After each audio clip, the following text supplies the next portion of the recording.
This iPhone was pulled from the remains of a house fire. What you're seeing here isn't a set. It's what was left behind after everything else burned. The phone was found under debris, melted, blackened, completely dead.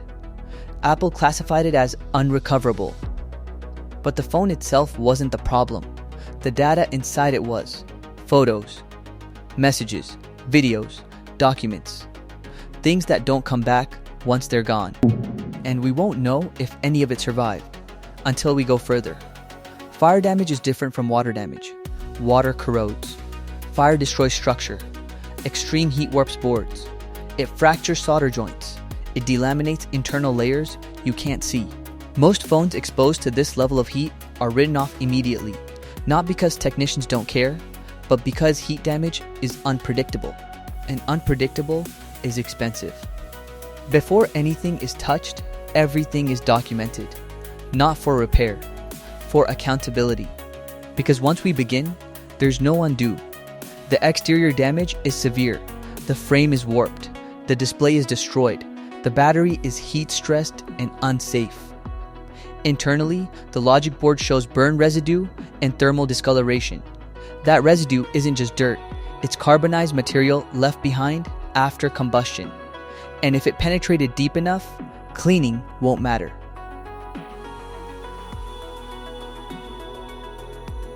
I'm placing the logic board into a controlled cleaning solution. This doesn't repair anything yet. It softens burn residue so it can be removed without tearing copper traces underneath. Watch the liquid.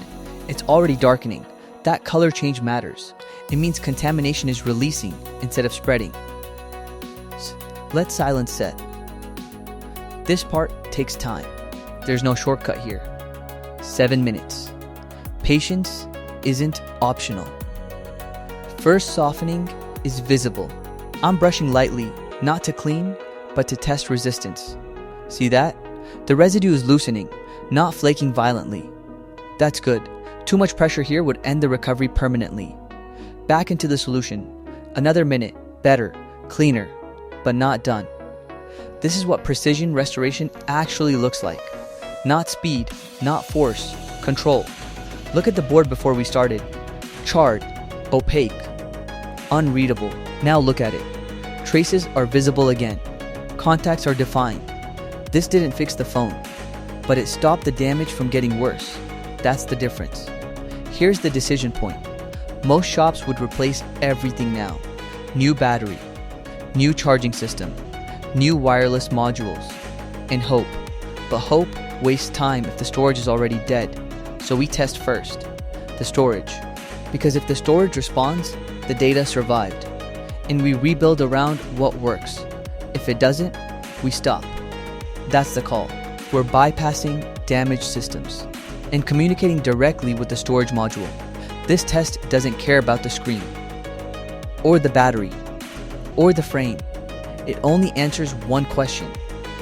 Is the data still there? Let silence work. The system is responding.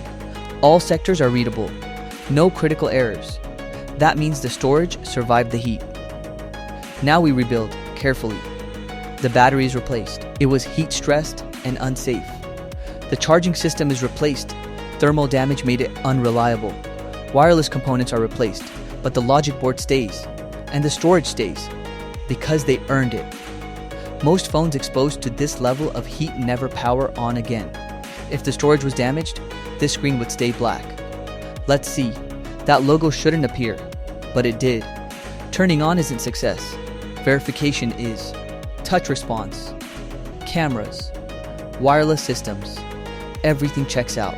And now, the part that matters. 98.7% of the data is intact. Photos, messages, videos, documents, not reconstructed, not guessed, recovered directly from the device. Because the storage survived. What destroyed everything else? Fire doesn't always erase data. Panic does.